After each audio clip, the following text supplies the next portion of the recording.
یعنی اب یہ اسی آیت سے یہی وہ مطلب اس میں سمجھ میں آتا ہے کہ دیکھیں، یعنی جمہوریت میں اور ایک خلافت راشدہ میں فرق بس یہی ہے کہ قرآن میں اللہ تعالیٰ کے جو احکامات ہیں، اسی طرح رسول اللہ صلی اللہ علیہ وسلم کے ذریعے تواتر کے ساتھ سارے کے سارے صحابہ کرام نے جس پہ بیان کیا اور سب پہ ہم تک آج تک چلا آ رہا ہے، اسی پہ عمل چل رہا ہے، تو پھر وہاں پہ تو کوئی مشورے کی ضرورت نہیں۔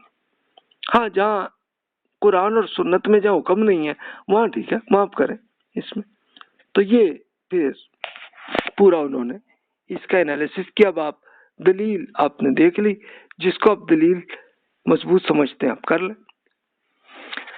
اب جناب ہم اگلے کوشچن پہ آتے ہیں، خلیفہ کے لیے قرشی ہونے کی، یعنی وہی جو کہ قبیلہ قریش کا ہونا ضروری ہے۔ تو یہ روایتی علماء کا پوائنٹ آف ویو آپ دیکھیں تو وہ سمجھتے ہیں کہ عالم اسلام کا خلیفہ ہونے کے لیے قبیلہ قریش میں سے ہونا ضروری ہے۔ اگر کوئی غیر قرشی خلیفہ ہو تو وہ پھر وہ شرعی خلیفہ نہیں ہوا، وہی کہتے ہیں۔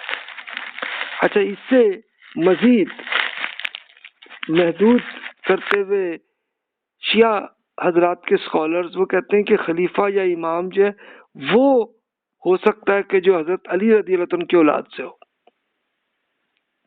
یعنی قریش ذرا پھیلا ہوا ہے نا، تو اسی قریش کا ایک حصہ صرف علی رضی اللہ عنہ تک وہ محدود کرتے ہیں۔ دور جدید کے اسکالرز وہ کہتے ہیں کہ جناب، اور پرانے اسکالرز کے ہاں بھی ہیں، وہ کہتے ہیں جناب دین میں اس میں کوئی حکم نہیں ہے۔ ایک بہت سے قدیم علماء میں جیسے علامہ کرمانی، ابن خلدون، ابو بکر بلقانی اور بہت سے پرانے اسکالرز بھی وہ کہتے ہیں یہ قریش کا ہونا کوئی ضروری نہیں۔ تو آپ کہیں گے یہ قریش کا کہاں سے آ گیا معاملہ؟ آئیے اب ہم اس کی دلیل دیکھتے ہیں، اور اس کی دلیل جو ہے وہ پیش کس نے کی ہے؟ یہ انگریزوں نے کی ہے اس کی۔ آئیے جناب، یہ ایک دلچسپ کیس ہوا۔ واقعہ کیا ہوا؟ واقعہ یہ ہوا کہ 1919 میں جب سلطنت عثمانیہ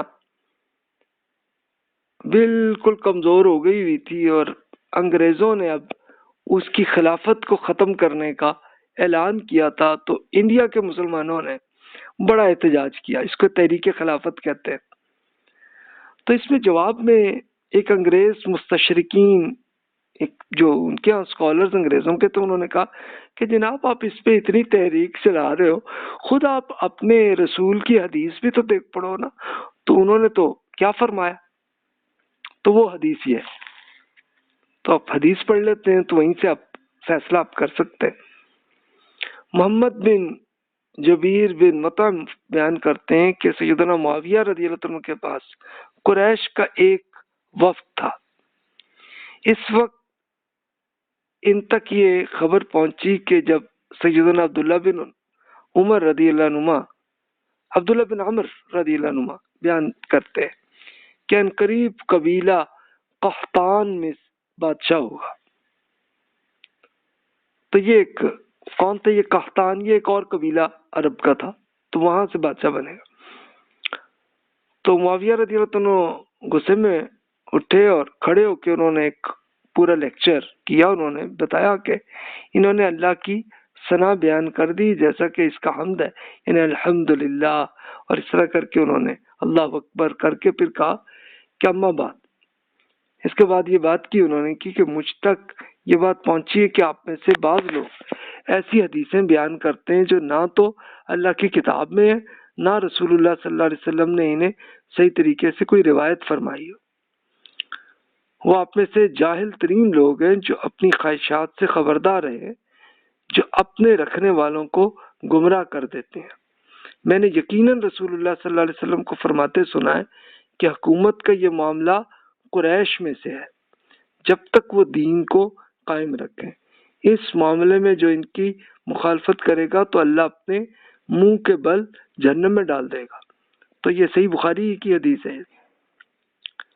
تو ہوا یہی تھا کہ معاویہ رضی اللہ عنہ کے زمانے میں جب وہ بغاوت ہو رہی تھی اور کئی قبیلے جو ہے وہ چاہ رہے تھے کہ وہ جناب قبضہ کر لیں حکومت پہ، تو اس کا جواب انہوں نے پھر یہ حدیث بیان کی۔ تو اسی بیس پہ پھر وہ روایتی اسکالر وہ کہتے ہیں کہ جناب دیکھیں رسول اللہ صلی اللہ علیہ وسلم نے یہی حکم دیا تھا کہ جناب قریش ہی میں حکومت ہونی چاہیے، یعنی جو خلیفہ ہوں گے تو قریش سے ہی ہوں گے۔ تو انگریزوں نے پھر یہی دلیل پیش کی کہ بھئی آپ تم سلطنت عثمانیہ کی خلافت کو ہم ختم کر رہے ہیں تو تم اس پہ احتجاج کر رہے ہو، تو تمہارے رسول کی جو ہے وہ حدیث یہی ہے کہ اس پہ صرف قریش کے ہونے چاہیے، اور جو اسپیشل یہ سلطنت عثمانیہ ہے تو وہ تو عرب ہیں بھی نہیں، وہ تو ترکی والے، تو ہم ان کو اگر ہٹا رہے ہیں تو تم کیوں اعتراض کر رہے ہو؟ تو یہ ایک علمی دلیل انہوں نے کی یہ حدیث سے۔ تو اس پہ پھر دور جدید کے اسکالرز نے اس میں ڈیٹیل سے کہا کہ دیکھیے جناب، پھر یہ حدیث مسلم کی حدیث ہے کہ ابو ہریرہ رضی اللہ عنہ بیان کرتے ہیں کہ رسول اللہ صلی اللہ علیہ وسلم نے فرمایا کہ لوگ اس معاملے میں قریش کے تابع ہیں، ان کے مسلمان قریش کے مسلمانوں کے اور ان کے کفار قریش کے کفار کی پیروی کرتے ہیں۔ یعنی یہ اصل بات کیا تھی؟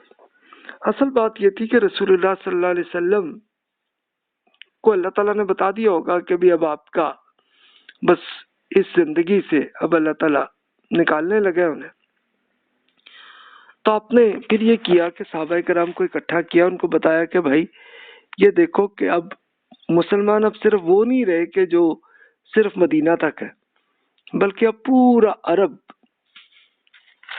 سارے قبیلے ایمان لا چکے ہیں۔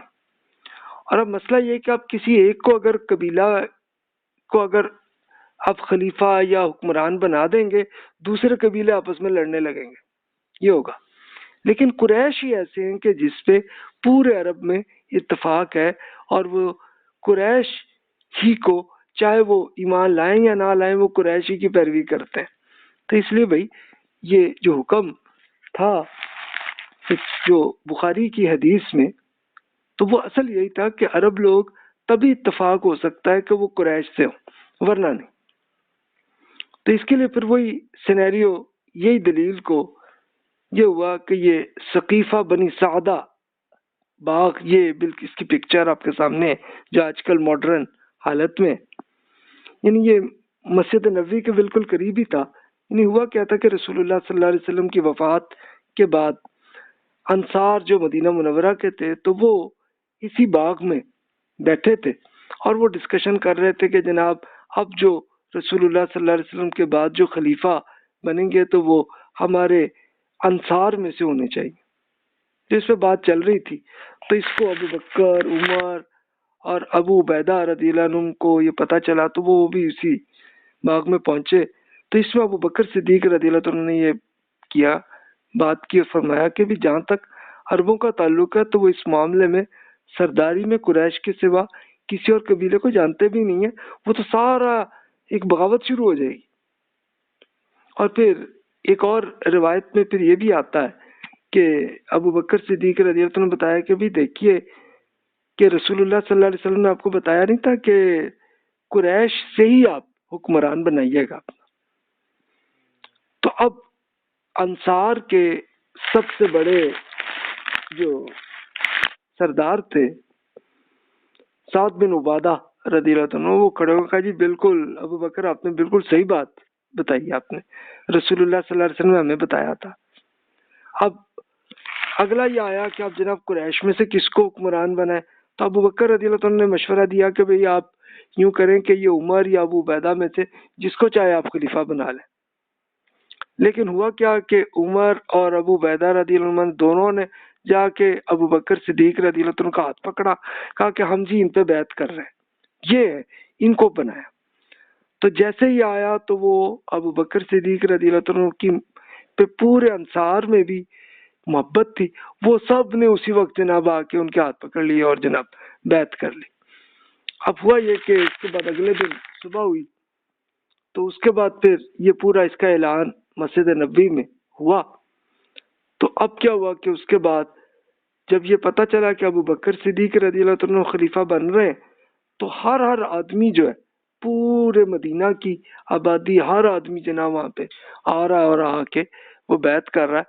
اور یہ بھی روایت میں آتا ہے کہ علی رضی اللہ عنہ اپنے گھر پہ تھے، تو ان کو جب یہ جیسے ہی پتہ چلا تو انہوں نے اس کو اتنا جلدی کیا کہ انہوں نے کپڑے بھی چینج نہیں کیے، بلکہ اپنے گھر میں جو کپڑے جیسے پہنے تھے ویسے ہی اٹھ کے گئے اور مسجد نبوی میں جا کے انہوں نے بھی بیعت کی۔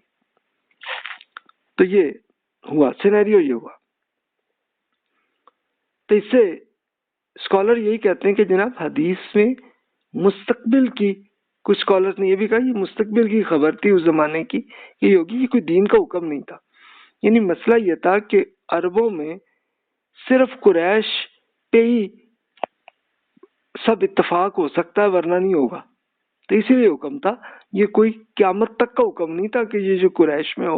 اور وہ پریکٹیکلی یہی ہوا کہ جناب ٹھیک ہے، مسلمانوں نے کوئی 922 ہجری یعنی 1517 عیسوی کیلنڈر تک تو رہی خلیفہ کا ٹائٹل جو ہے وہ قریش کو رہا، اس کے بعد ختم ہو کے سلطنت عثمانیہ کے ہاتھ چلا گیا، اور وہ بھی ختم ہو گیا اب تو سلسلہ۔ تو اس لیے ٹھیک ہے، جہاں پہ بھی آپ کا ملک بنا ہے اس میں آپ اللہ تعالیٰ کے احکامات پہ ہی عمل کریں، اصل حکم یہ ہے۔ اب جناب اگلی دلیل پہ ہم آتے ہیں۔ اب کچھ، کیا پورے عالم اسلام پہ ایک ہی خلیفہ ہونا ضروری ہے یا ہر ملک میں الگ الگ ہو سکتے ہیں؟